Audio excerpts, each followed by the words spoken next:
Hello and good evening. Thank you so much, everyone, for joining us tonight. And thank you so much for your patience. We are thrilled to have you here tonight and to welcome you to the second in our annual Shining a Light series here tonight with Maisa Tisdale. Our Shining a Light series here at the Greenwich Historical Society is a three-part lecture series, which is designed to elevate and amplify underrepresented voices in local history in order to highlight the stories, research, and people who are dedicated to interpreting, restoring, and preserving those histories. My name is Stephanie Barnett, and I'm the Public Programs Manager here at the Historical Society. And I'm pleased to welcome you all to this virtual talk by Maisa Tisdale, titled Bridgeport's Little Liberia and the Importance of African American Historic Preservation, in which Maisa will detail the story of Little Liberia and will share about the expansion of ongoing efforts to restore and preserve this historic community. Once again, welcome to you all. We're thrilled to have you here. And before I introduce Maisa, I would love to go over a few housekeeping details. Since most of you are probably familiar with the webinar format, I'll keep it brief, but I just want to ensure that you all know that you can enter your questions throughout the program in the Q&A feature box located at the bottom of your screen. The program will be 70 minutes tonight, including a 15-minute question and answer session, which I will be moderating. Feel free to drop those questions in the Q&A box throughout the lecture, and we'll be answering them at the conclusion of the program. Finally, I also want to share that we are recording this session and it will be posted on our website at the conclusion of the program if you would like to view it further. And now it is my pleasure to introduce our speaker for the evening, Maisa Tisdale. Maisa has advocated for the preservation of the Mary and Eliza Freeman Houses since 1994. And founded the Mary and Eliza Freeman Center for History and Community in 2009 after coordinating a successful movement to save the houses from demolition. Ms. Tisdale led the Freeman Center as a volunteer until 2019, when she became the Freeman Center's first professional staff member. Over the past 10 years, Ms. Tisdale not only focused on the restoration of the Freeman houses, but has worked to create a safer and healthier built environment in Bridgeport's South End, focusing on historic preservation, community development, and climate change. Maisa Tisdale was born in Bridgeport, Connecticut. Her parents were educators and civil rights activists, and their dedication to civil and human rights and love of history remain Ms. Tisdale's strongest influences. She also studied African and African American arts and culture in Bridgeport at Youthbridge, Inc., and did so from the age of 10 through her early college years. And 6 generations of her family were born or have lived in Bridgeport. Ms. Tisdale strengthened her background in African American studies during her undergraduate years at Yale University, where she earned a BA in Asian Studies. She also studied sociology and history as a postgraduate special student at Columbia University. Maisa Tisdale went on to work as a private contractor for the U.S. Department of State's Bureau of Education and Cultural Affairs for many years, and has worked as the executive director of the Ocean Classroom in Bridgeport, assistant director of admission at Fairfield University, and manager of sponsorships and grants, Meshantucket Pequot Museum and Research Center. And we are so thrilled to have her here with us tonight. It has been such a pleasure getting to know you, Maisa, and I am just overjoyed to welcome you to our talk here tonight with the Historical Society. We can't wait to hear all of the wisdom you have to share with us. So without further ado, I will pass it over to Maisa. Hi, it's a pleasure for me to be here as well. And I have to say that preparing for this talk tonight, well, Stephanie made it just such a pleasure. We're going to start out tonight by looking at a video that tells a little bit about the history of the Freeman Center or the Freeman Houses in Little Liberia, and a little bit about the work that we do. So I hope you enjoy it. The video was filmed by Pedro Bermudez, who is a filmmaker in Hartford, and I look forward to presenting to you after the video. Wonderful. Thank you, Maisa. So I'll be sharing my screen here momentarily. Bear with me. All right. I'm gonna sing till the spirit moves. Oops, so sorry. There we go. All right.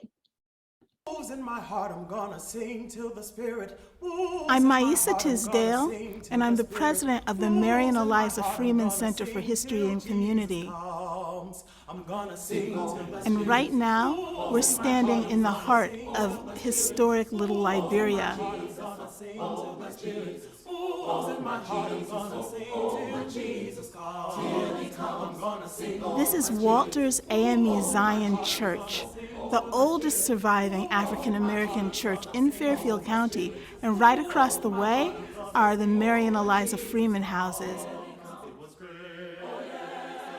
This church was built by three men. One of them was the founder of Little Liberia, Joel Freeman, Mary and Eliza's brother, and they found that there really wasn't a role, there really wasn't a place for them, status for them as free men. And that's why people really started this community, to be safe, to offer sanctuary, and to prosper using their God-given gifts and talents.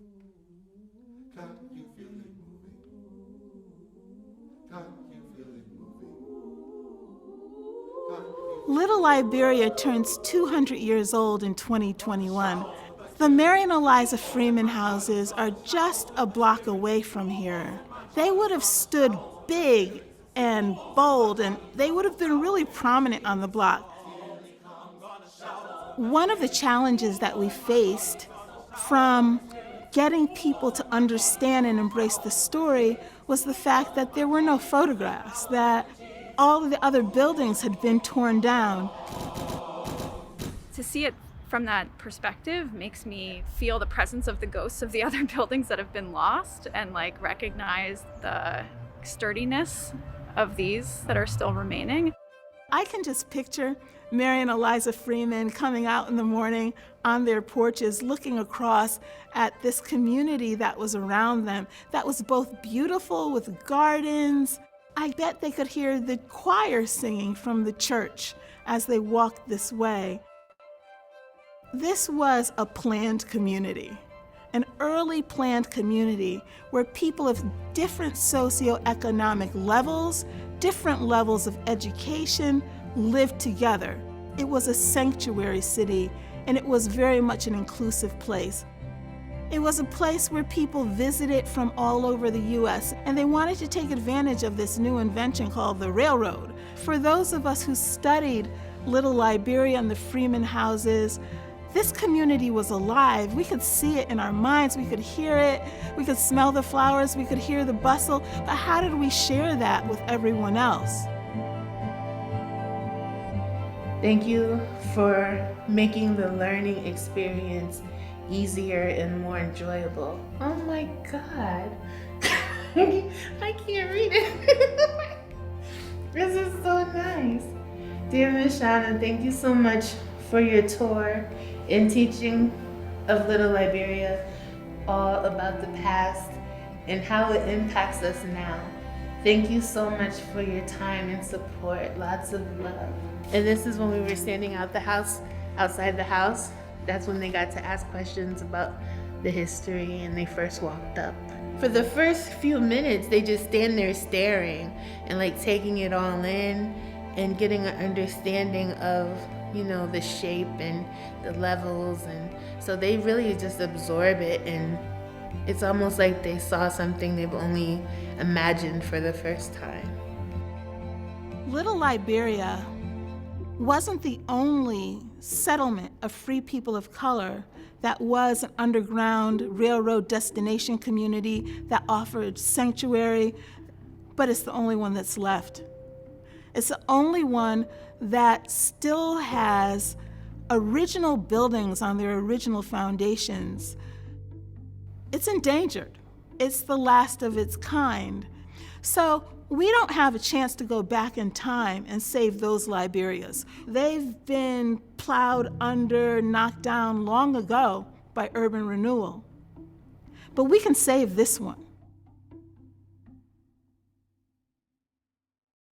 And then maybe the longer term project is the development of this site into housing and the Center for History and Community, the sort of like more built out version of this. So that's one of the two kind of design drawings that we're going to have. But I also want to show you sort of the rest of the sort of structure for the document, again, all in draft form. So like, for example, this image here, I love, and there's a whole, you can find many of these images where like the ghosts of historical structures are actually felt in the landscape. Are you okay? I didn't realize you were crying.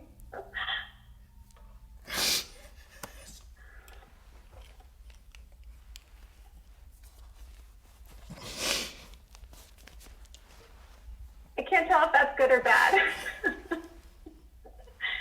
It's good, okay, it's good. Well, we've only just begun, Maisa. Wait till you see the end results. We are planning a community in the South End for the future that is inclusive, that is inviting, and that helps people live up to the aspirations of this nation the way it was supposed to be.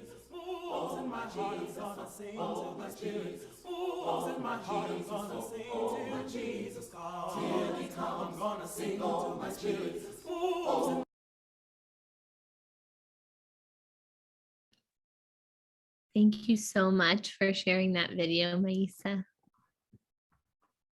My pleasure.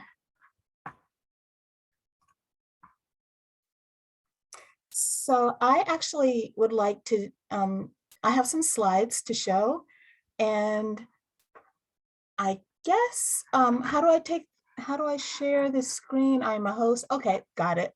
Hold on.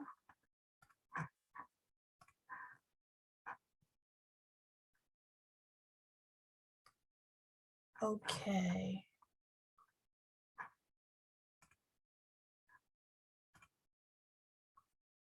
All right, so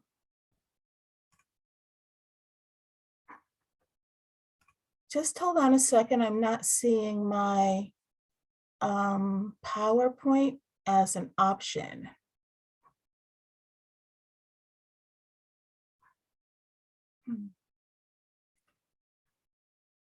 Okay, hold on a second.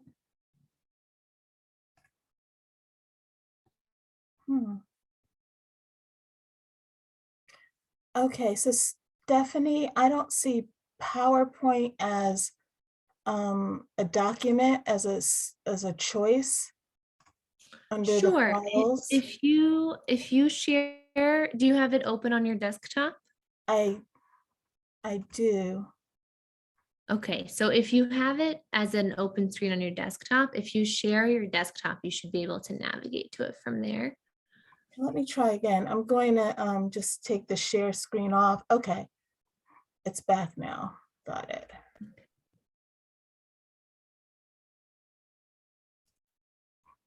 There we go. Yay. Beautiful. Excellent. All right.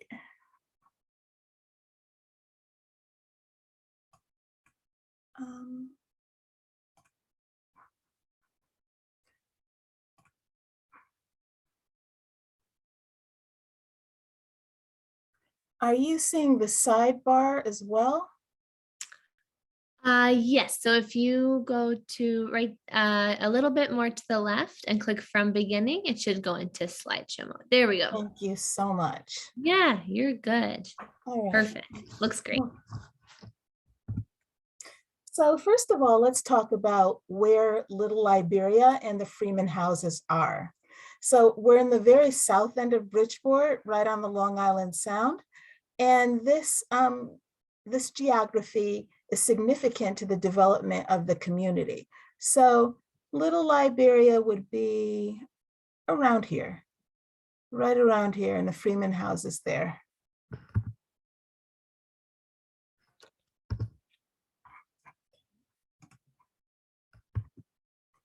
And this is a Google image. As you can see, we're near the University of Bridgeport, again, right in here. Now, I have to thank NOAA for this coastal survey that they pulled for me from the year 1848, which was the same year that Mary and Eliza Freeman built their homes. And as you can see, Little Liberia, the people there had direct access to the water, and they would have been able to sail right up to their properties from the sea. So this location was especially important because this community was an Underground Railroad destination settlement. So we always hear about where people got on the Underground Railroad.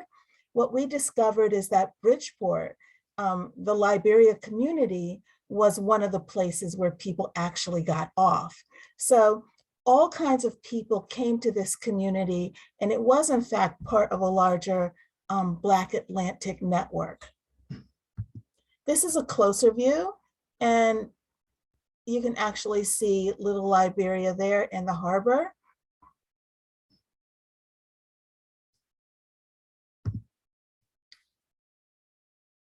Many of the men in Little Liberia worked as seamen. And this was especially significant because Black men, free Black men, couldn't make the same amount of money that white men earned on land. But at sea, they earned the same amount of money. The way that these men made their money is significant because they tapped these networks that they had as seamen in order to bring both wealth into the area, but also to bring networks. The network that they shared with other Black and Indigenous men was one that they tapped to settle this community. So a lot of communities that are free Black settlements were actually started maybe by whites, by missionaries, by sea captains. But this one was started by Black people and Native people themselves. So this is actually the Ernestina, one of my favorite vessels. I was introduced to sailing on this vessel and was part of the crew, but they would have sailed schooners that looked like this. There were also people who worked as oystermen. This is actually a painting that was done by a teenager from Kenya to be part of our exhibit. And some of the men from Little Liberia were whalers. And this is William Sherman. He was a Pagusset leader and one of the settlers in Little Liberia. And we don't have very many images of the people, so we're really pleased to have this one.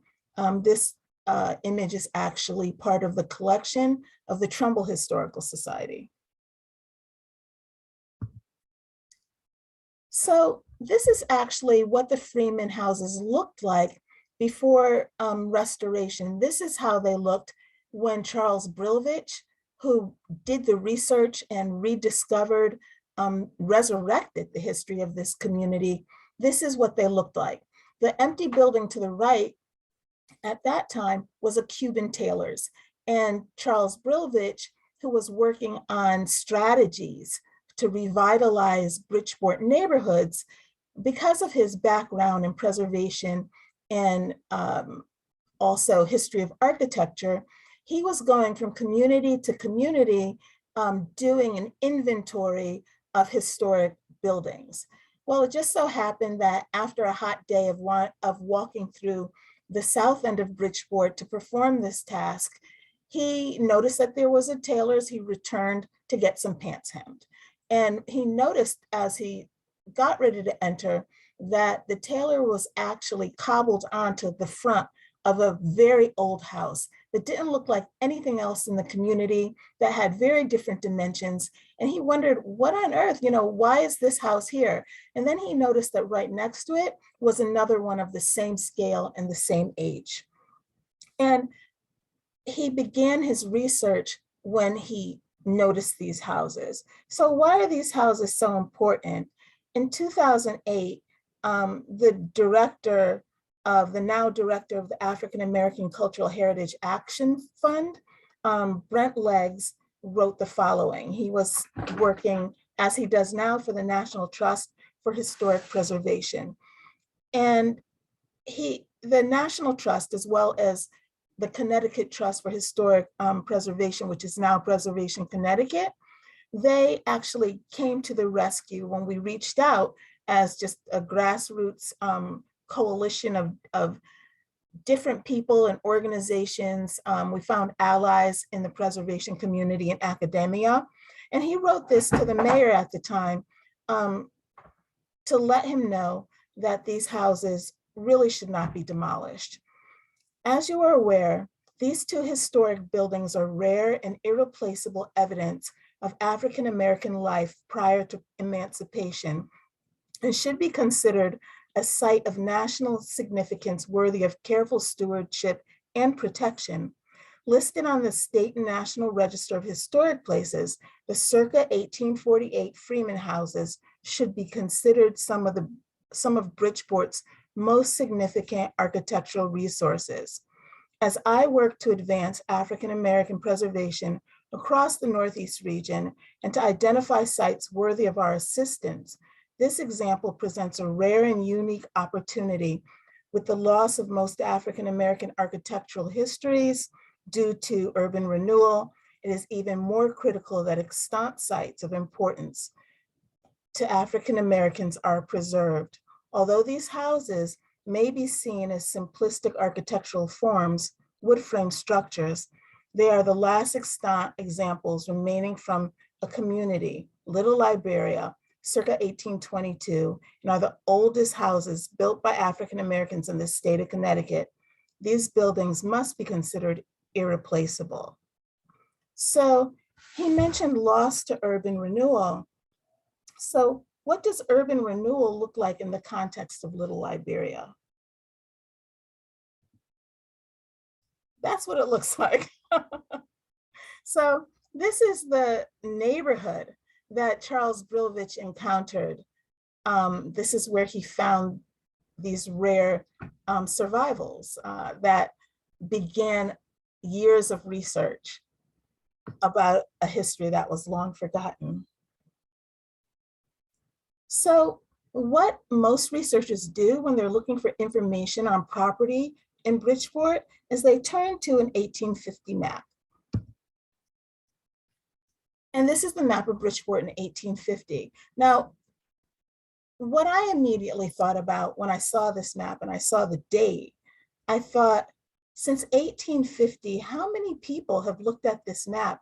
How many historians and authors have looked at this map as part of their research for different topics?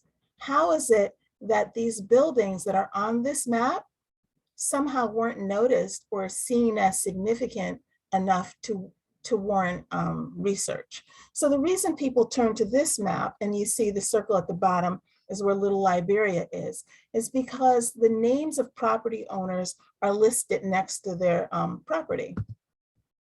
So this is what the map looks like when you look a little more closely. And one would expect to find the names of the owners on the houses that were part of Little Liberia as well. But what Charles Brovovich found was this: black boxes with no names next to them at all. But there was a telltale sign that showed that this community was a bit different. To the left, you see two names. The first one says North African Church, and the bottom one says South African Church.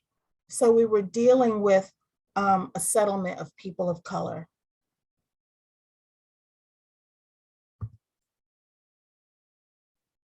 This is actually a flyer that we used to recruit help when we were trying to save the houses from demolition.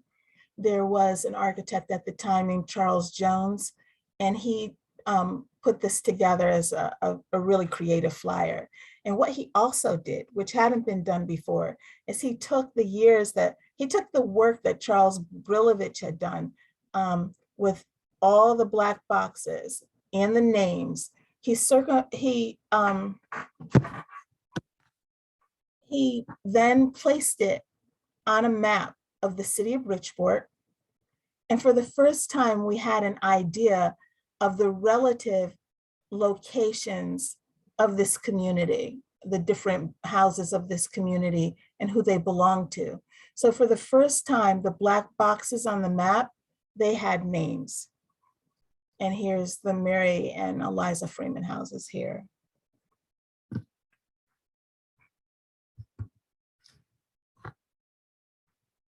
This is a mural that was painted by Aisha Naila, and last summer it was unveiled. At that time, that corner property was not yet the Freeman Center, but now it is. We've had our eye on it for a long time, and we had a pop-up exhibit there. The downtown special services district, and also crowdsourcing and local people, as well as the property owner, Kim Morquay owns this particular property. They came together and commissioned this beautiful mural. Now, we don't know what Mary and Eliza Freeman looked like. Eliza basically lived her whole life before photography was invented, pretty much. But these are the artist's rendition of what the sisters look like. So we don't have anything from the sisters, letters or writings. As far as we know, they never married, they never had any children, but their financial legacy was so significant. And the houses they built in 1848, the same year that Connecticut got rid of slavery for good, they left a paper trail that was noticeable because of their accomplishments, especially for women at that time. So Mary and Eliza were free women of color. They were born in Derby, Connecticut. They were sisters of one of the founders of Little Liberia. Their brother was Joel Freeman. And they lived in Derby on their parents' farm and took care of their parents as caregivers until their parents passed away. At that point, we see Mary Freeman and Eliza Freeman living in New York City, where Mary is working as a chef in different hotels in New York. So, but for these sisters and their business accomplishments, without that legacy of entrepreneurship and the determination they had to step beyond the roles that were designated, not just for people of color, not just for Blacks or Indigenous people, but the role that was generally designated for women, we would not know about Little Liberia. Their structures, the houses of these women, they held the ground so that Little Liberia and its history weren't completely erased from modern memory or completely removed from the land. So because of them, we knew that this community existed. This photo was taken in the 1890s on the steps of Zion Church there.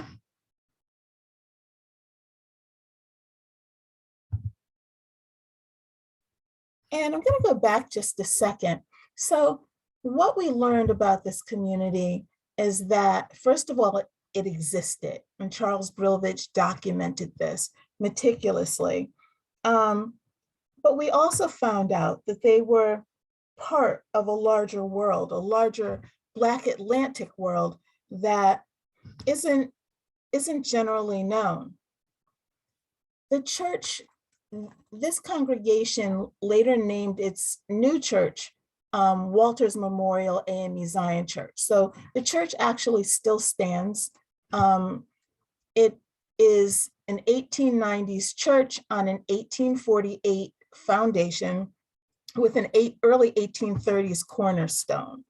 And the founders of this church were Joel Freeman and two brothers, Grant and Peter Hawley.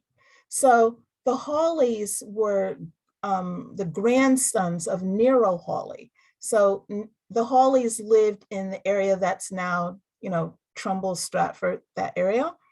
And during the Revolutionary War, Nero Hawley represented the Hawley family. He was an enslaved man in exchange for a promise of freedom. And so Nero actually was at Valley Forge with George Washington. He came back and he was allowed to be free. But what's really interesting is that freedom for people of color, freedom for Black people in the 1800s, the 1700s, it wasn't equivalent. It wasn't the same as freedom for whites. It just meant that you weren't an enslaved Black, that your status was different. And if you remained free and you weren't part of a settlement, chances are that you would be indigent. There weren't a lot of opportunities for you as a free person of color. So what we need to remember is that from the earliest colonial days, Connecticut had race-based laws. They had segregation. They had something that in many ways was more similar to apartheid. So if you were Black and free, you couldn't live and work or go to school for the most part where whites did. There were places where you had, curfews, and you had to prove that you had a right to be out at night, or your ability to have firearms was curtailed. So it was really significant that people would come together and have their own settlement. So that particular congregation, and it's interesting when you talk about modern memory, they remembered their roots when they renamed their church. But I remember someone from this congregation, which still exists, coming to me and saying, we're not exactly sure who our church was named for and why. This community that disappeared from memory left many, many different signs and archives. So maybe it wasn't remembered on the land. Maybe it was left out of history books, but in archives of historical societies and universities, this community very much had a presence. The men of this community were abolitionists. And I'm saying the men because there were certain gatherings that at the beginning were male. That's the nature of the time. But in 1818, the state of Connecticut took the right to vote away from Black men. So Black men actually had the right to vote until 1818. Connecticut then took that right away. The men in Little Liberia were part of the Colored Convention movement. The Colored Convention movement was a movement that they fought for the abolition of slavery. They've fought for the right to vote, economic opportunity, the ability to participate fully as citizens in the United States. And one of the earliest of these colored conventions in the 1830s was held in Bridgeport in Little Liberia. We don't have the proceedings of that colored convention, but we see the men of Little Liberia, Black and Native, going to these colored conventions and actually writing the brochures that were advocating for their freedom. And a footnote on that is that the state of Connecticut never actually returned the right to vote to Black men or Black people. Black people in Connecticut were able to vote when the nation gave the vote to former slaves. So it's an interesting statement about this, this place. This is an image of a colored convention held in another state. We actually own this. Also, mentions of Little Liberia were in the press.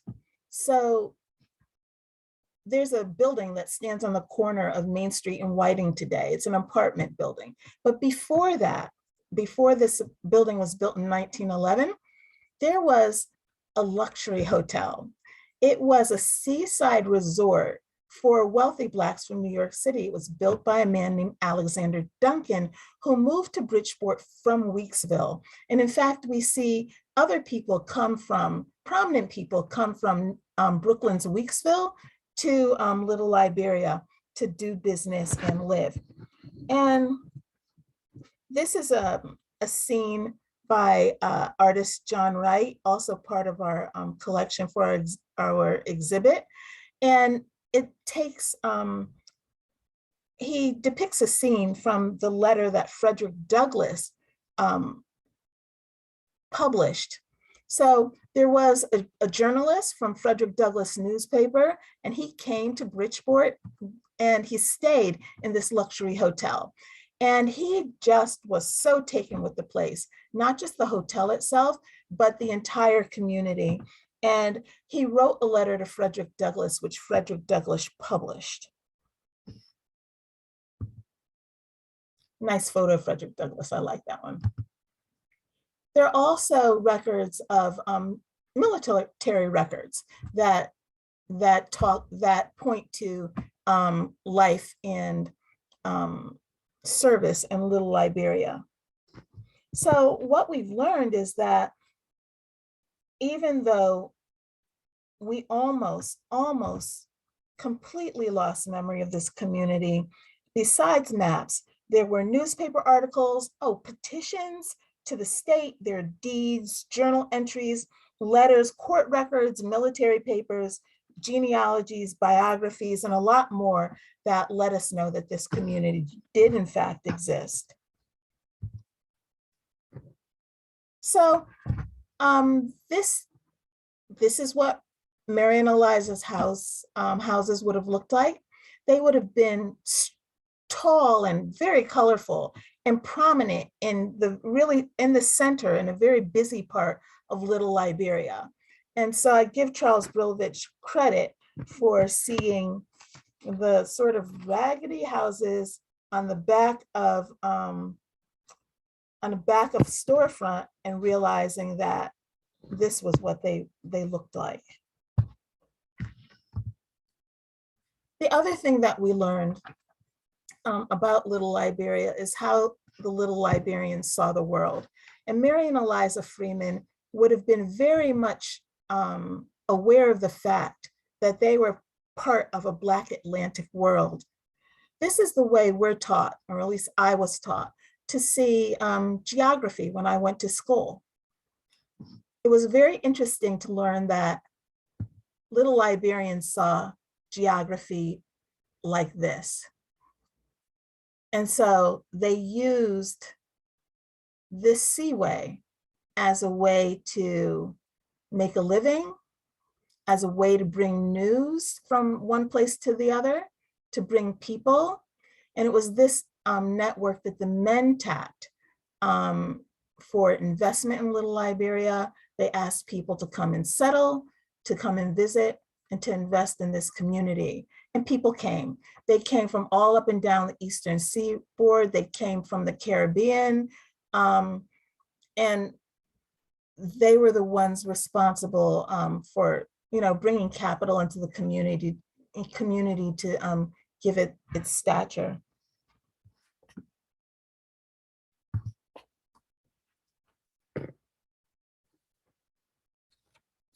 So the other thing that we found, and what makes the Freeman Houses special, were artifacts.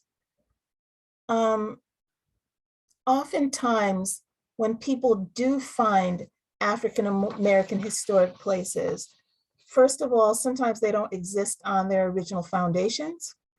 Other times, they've been completely gutted, no original materials, or there's no information, no historical research, and also there might not be artifacts. And that's what makes the Freeman Houses so special and why they're such rare survivals. You have original houses on their original foundations with materials and artifacts and research. So these were beer bottles that were found under floorboards at Mary's house, and This is a liquor bottle that was found, I think, in the steps or eaves. So we think maybe workmen had that, because apparently workmen did not go to work if they did not have a little bottle with them.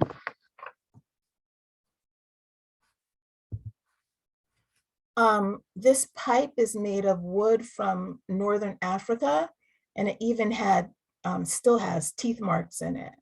And that's a key that might have been to a little chest, or maybe some kind of a cabinet.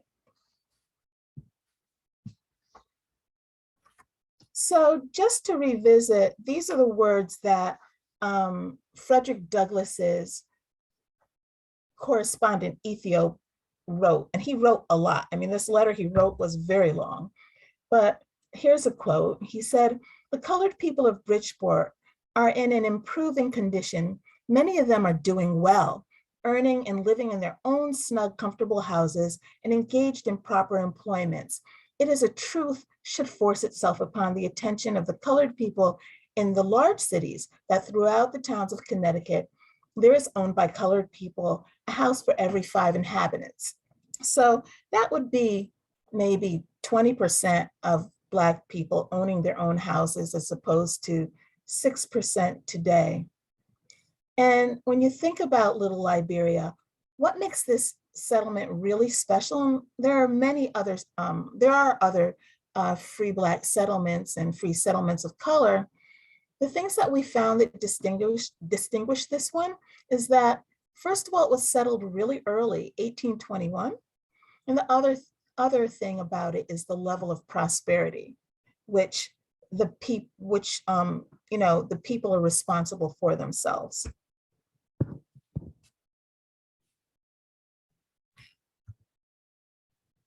So this is an artist rendition. It's John Wright again, part of our exhibit.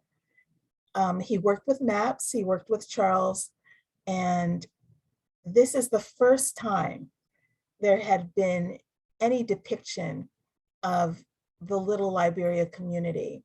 And we showed it as it existed between 1821 and 1855, because up until 1855, it was complete. So what happened is Little Liberia started growing north, the city of Bridgeport started growing south.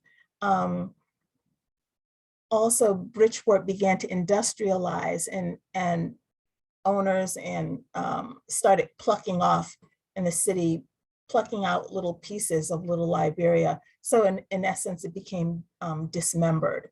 And it was a difficult time. There had been a downturn, a recession, but also the period of time that Little Liberia became less of a consolidated settlement was also coincided with really tough segregation laws that the state passed. And during the Civil War also, men of Little Liberia went to fight. So whereas it had been cut off before, because to the north of Little Liberia is what was described as an impenetrable swamp, and there was water surrounding it, that situation changed. But the area is still really, really special. And I'm going to quote Sarah Sportman, who is the state archaeologist. And she was kind enough to write a letter for us in connection with a grant for which we applied. And it speaks to our intentions toward Little Liberia and what we hope to do with it. But it also talks about, again, why it's special. She writes, "The Freeman Center, with the extant Mary and Eliza Freeman Houses, is a powerful vehicle for researching and sharing the history of Connecticut's Black communities. In Connecticut, these histories are understudied, unfortunately, little known to those outside of the historical community. The Freeman Center's plans to restore and preserve the Freeman Houses and create a museum and research center will provide a crucial focal point for the study of African American history and culture in Connecticut. I cannot stress enough the significance of the Freeman Houses as historical and archaeological sites. They are among the most important sites in Connecticut for their connections to both African American and women's history, and they provide a direct connection between the modern community and Little Liberia. The Freeman Center has the potential to be a major focal point of African American historical research and public education in New England. So, how do we get from the historical community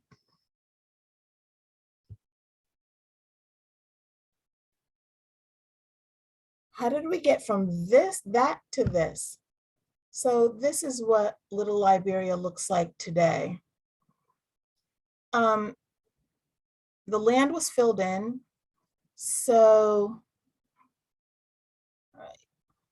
this is sort of a utility peninsula.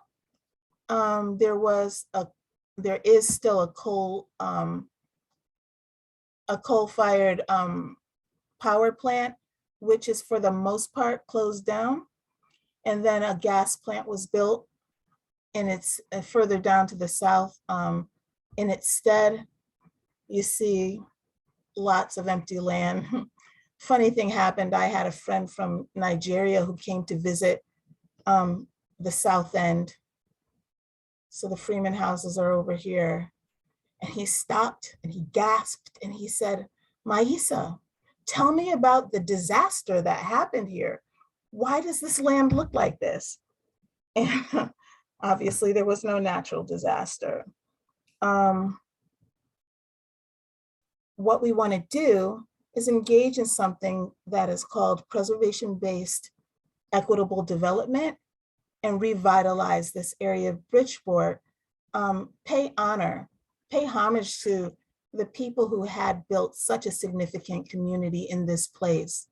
And we know that in other places, entire communities are revitalized, new housing, better land use, by focusing on the cultural assets in the footprint.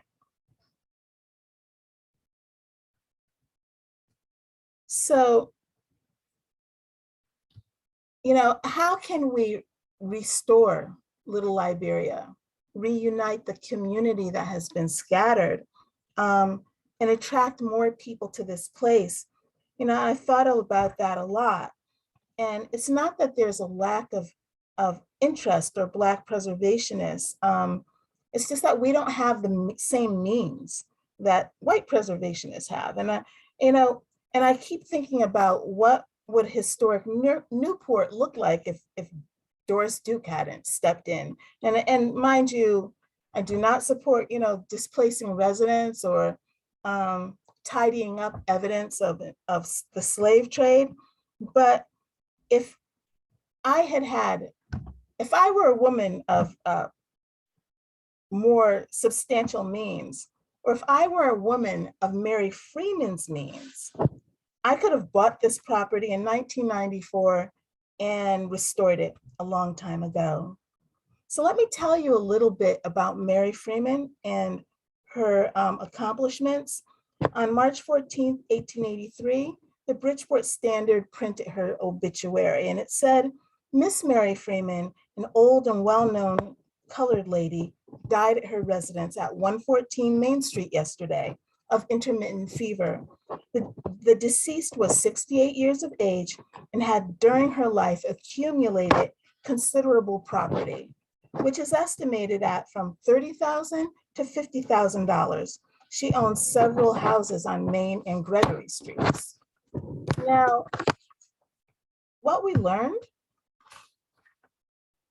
is that in 2021 dollars, Mary Freeman's wealth would have been valued at between $800,000 and $1.4 million. So this woman of African and Pagusset descent had 55 times more wealth than the average African American does today. And she earned that during a time when the US still embraced slavery and indigenous people had been fallen victim to genocide and displaced. So the Freeman sisters, what's really interesting is that she leveraged her ability to do something that women do, cook. She became a chef. And her sister also had a job that was a woman's job, working in the home, of a widow. But what they did is they took that money and they invested it in real estate. They started with their own homes. Then they developed and sold property, managed property, and financed home purchases for others before women even had the right to vote. The Freemans as a family, Mary and Eliza in particular, were responsible for the development boom in Little Liberia. Their side of Main Street was largely undeveloped until they arrived, and later the Duncan House was built that we spoke of earlier. So when we talk about preservation and where things stand today with African American preservation, I want to end with a quote from Dr. Jamila Moore Pugh at the California State University of Fullerton. And she did her dissertation. Part of her dissertation is about Little Liberia, because she studied historical Liberia communities from Canada to the Caribbean, South America, and Big Liberia itself. And here's her quote: "In the United States alone, there are an estimated 1,912 sites listed in the National Register of Historic Places database as having significance to Black heritage. Of these, about 278 have historical significance dating before 1850. The numbers continue to drop the further back in time one goes, with fewer than 30 sites being listed before 1750, the majority of which are burial grounds.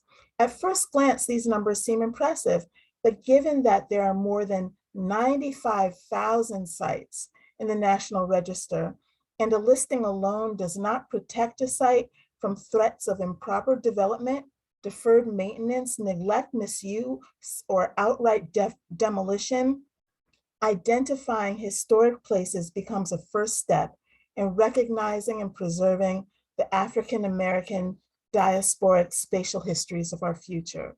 What is now needed is a more sustainable method of recovery." So what we'd like to do is create this, a creative placemaking plan, and that includes housing and heritage trails for the Little Liberia footprint in the South End. This would be the site across the street from us, the Freeman Houses. And we have a lot to work with, because really this area is one of the most beautiful in the state, with the longest stretch of public waterfront in the state. And I'll close with a painting by Duvian Montoya, also in our collection, in our exhibit, and it's called Pillars of Freedom. Thank you.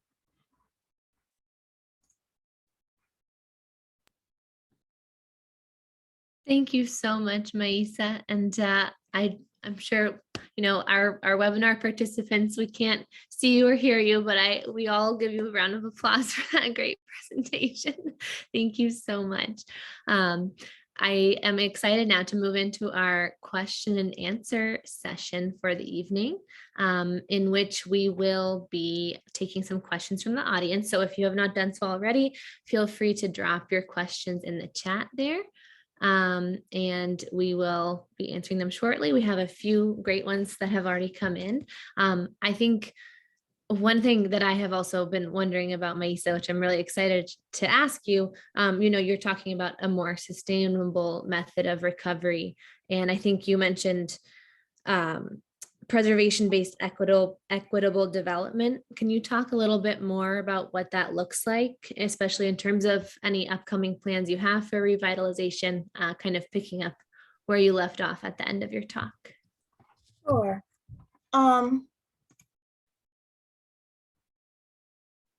Okay. So it's really interesting because as stakeholders in the South End community, um, you know, we were good neighbors, like we wanted to be good neighbors like anyone would be. And our properties also felt the impact of everything from, the same impact that others did in terms of flooding and, we worried about poor planning around us. And we found it interesting that we weren't just talking about the past. In the past, we were finding precedents for dealing with the future and with, current social problems, and that the social history was really illustrative of the relationship between, people of color and the state. And it was just a social history that we could learn from.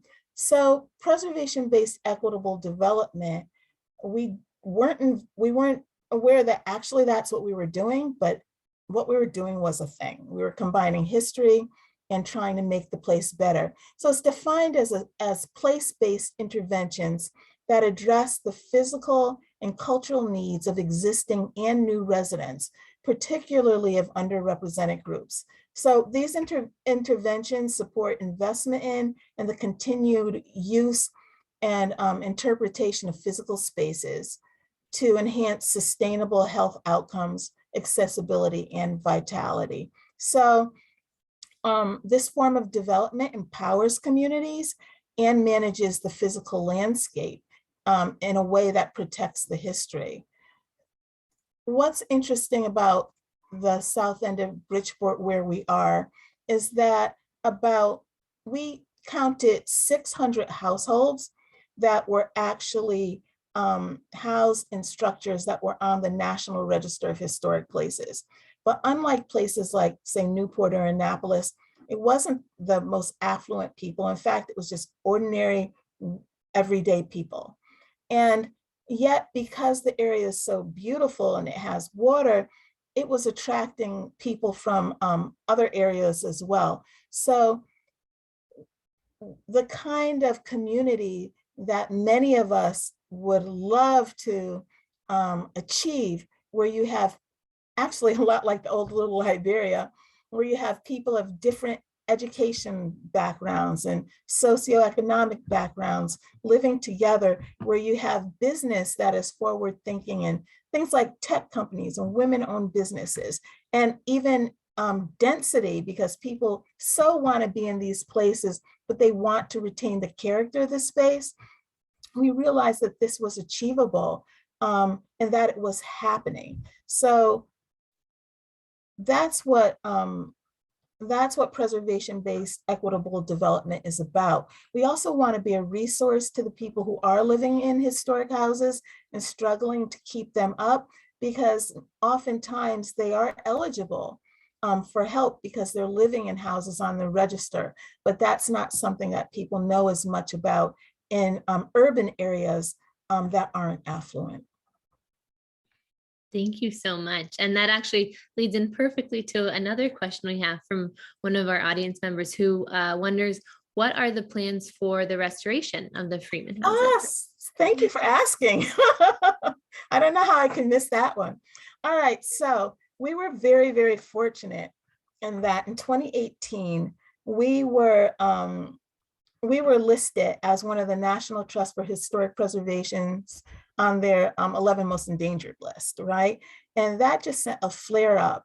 And also, it also made people feel confident in actually advocating for the restoration of the houses. Well, make a long story short, the state of Connecticut awarded the Freeman Center a $1 million Good to Great grant.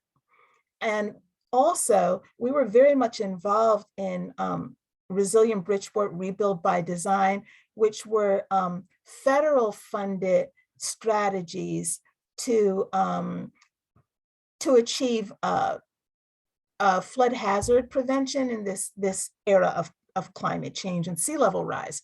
And in recognition of that, we are also receiving some monies that have to do with flood hazard prevention. And the city of Bridgeport threw in some money too. And so $1.6 million we have to start restoration. Now we're $1 million short, but let me tell you what $1.6 million does buy. Both of the houses, the exteriors, will be stabilized and restored.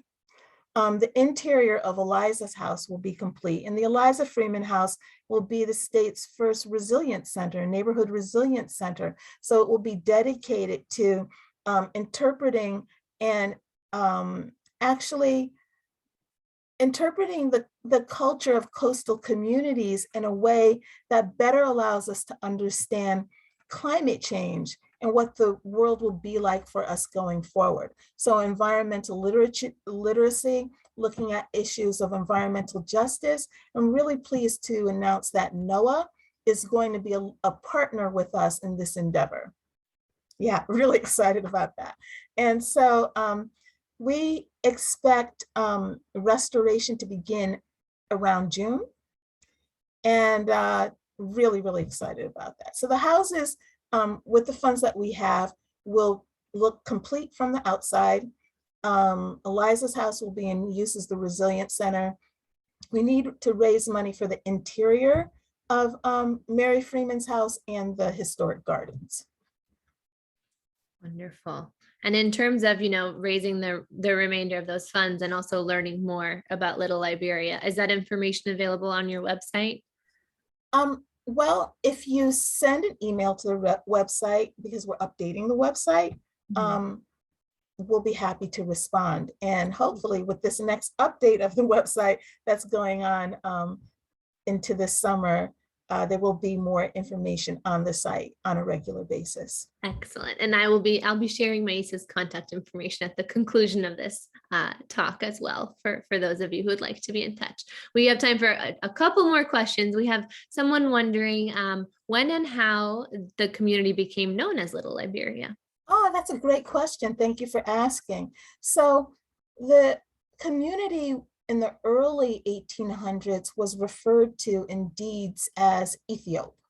So Ethiop is, Greek, people with brown or burnt skin. And then in the mid 1800s, we see the community being referred to as Liberia. Not Little Liberia, just plain old Liberia. And Liberia means free land. Interestingly enough, as we learn more about the people who lived in Little Liberia, and we see some of the writing that was done, it could be, and I don't have proof of this, but it could be that calling that land during slavery, right?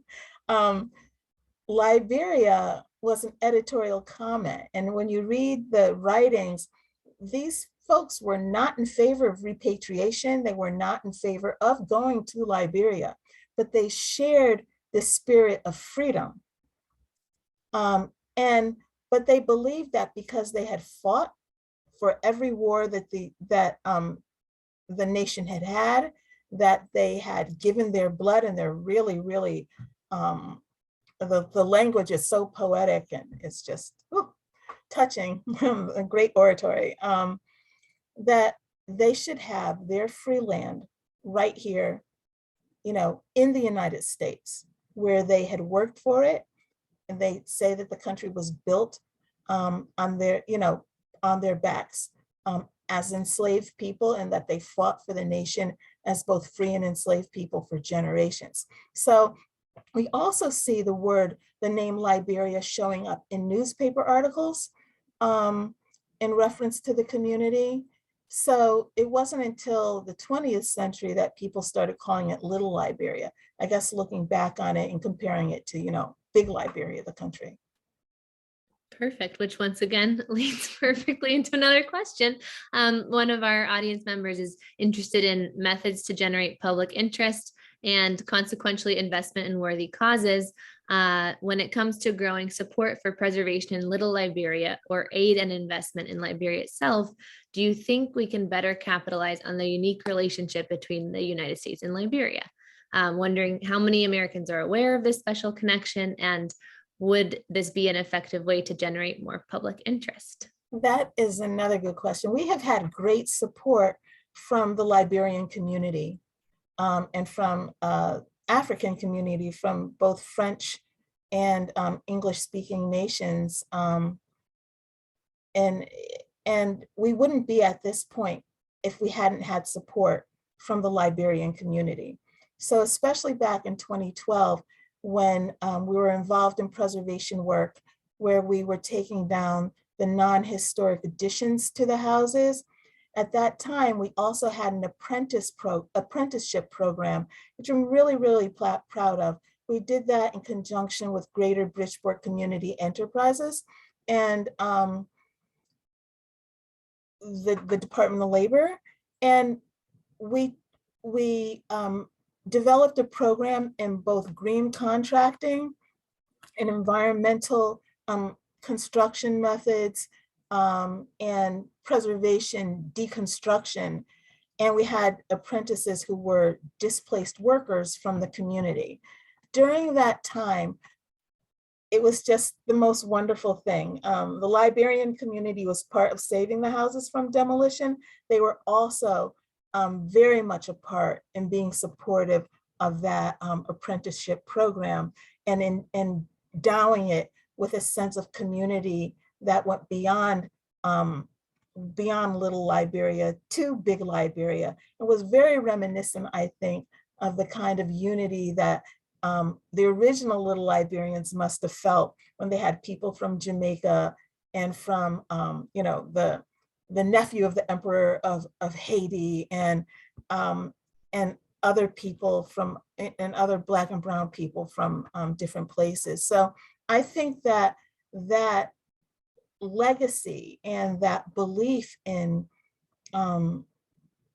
freedom and its importance and the sense of agency that both places have and independence, and yes, and need, to this day.